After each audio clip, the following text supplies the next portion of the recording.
The Qatar World Cup has generated more political commentary than any previous competition. Lots of it is valuable, for example, using the opportunity to shine a light on corruption at FIFA and human rights abuses in the host country. Some of it, though, strikes me as purely cynical. Will Lloyd at the Times fits into that category. He penned this opinion article. Qatar ruins footballers' claims to be activists. The showy social consciences of Southgate's England squad seem to evaporate when a place in the World Cup is at stake. Within the article, it says this. During the pandemic, Marcus Rashford began campaigning for free school lunch programs to have their funding extended. Rashford's message was simple. This is not politics, this is humanity, he tweeted. A template established itself. Every footballer in England had a cause, a burning injustice to slay. Manchester City's Raheem Sterling backed Black Lives Matter. Aston Villa's Tyrone Mings lectured the then Home Secretary Priti Patel about racism on Twitter. The Liverpool captain Jordan Henderson and Tottenham Hotspur's captain Harry Kane started talking about LGBTQ rights. At the World Cup in Qatar, the sentimental narrative ends. The notion that footballers are more than entertainers and that football can change the world for the better is going to its grave. Qatar is a micro-Sharia state with a track record of beating its gay subjects. An unknown number of migrant workers died constructing the stadiums for this tournament, unknown because either the authorities did not bother to count them or has decided not to disclose the number. There is no moral ambiguity here. English footballers' social consciences should stop them from playing in Qatar.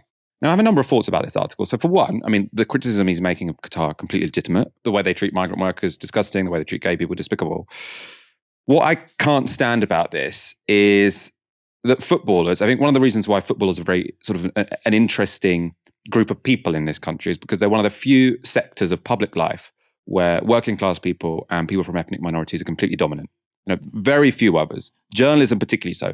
Everyone in like so many people in journalism went to public school, including this guy. I looked on his LinkedIn. So Will Lloyd went to a very expensive public school, and he thinks he should have the right to talk about political things.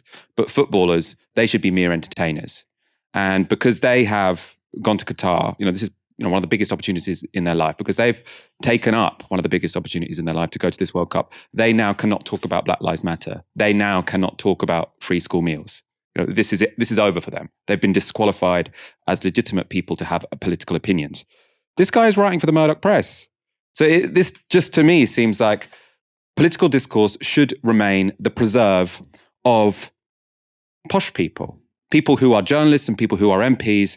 If you are from a different walk of life and you've made some compromises, it's not for you. By the way, this guy has made lots of compromises, right?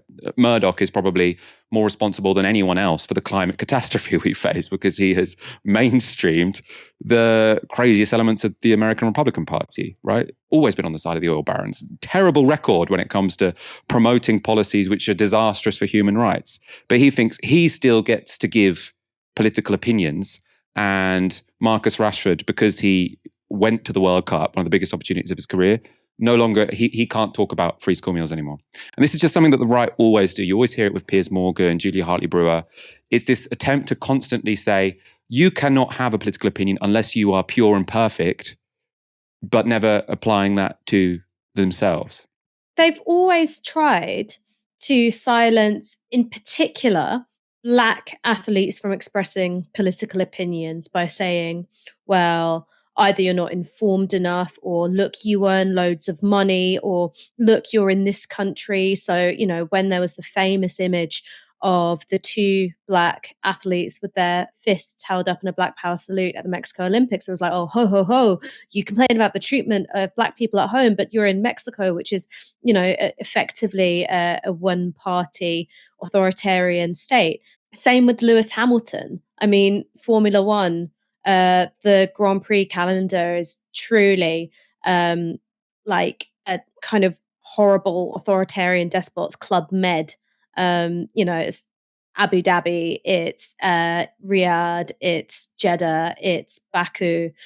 And they've said, well, all of those things then undermine what Lewis Hamilton has to say about racism. And it's like, well, no, it doesn't.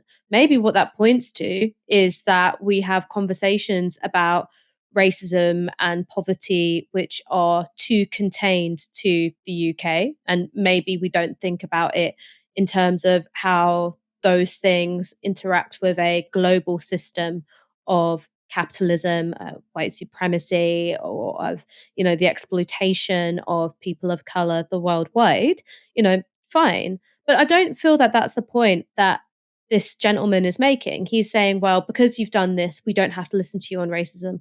Well, actually, you have to assess what they're saying about racism on their own merits. Is what they're saying true or not? Were those players subject to horrific racism following the Euros? Well, yeah, they absolutely were. Like, are the kids Marcus Rashford is, advocating for, are they experiencing food poverty because of this government's policies? Well, yeah, they are. So assess the claim based on the truth, not on whether you deem them to be perfect enough to be worth listening to. Footballers do have a bit of an authority because of where they come from. And, people say, well, how dare they talk about social justice when they're so rich? Well, if to be listened to, you need to have been born poor and still be born poor, and still be poor, sorry, then where's your voice?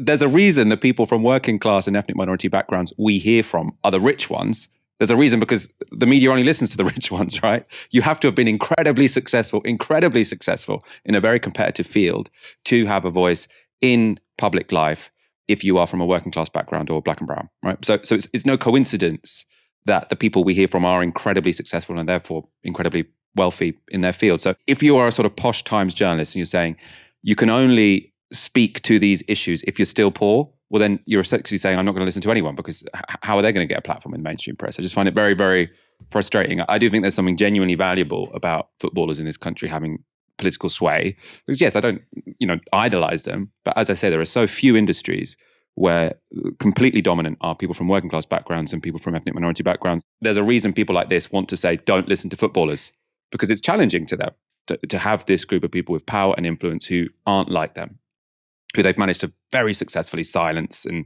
outmaneuver and elbow out of every other sort of influential industry in the country.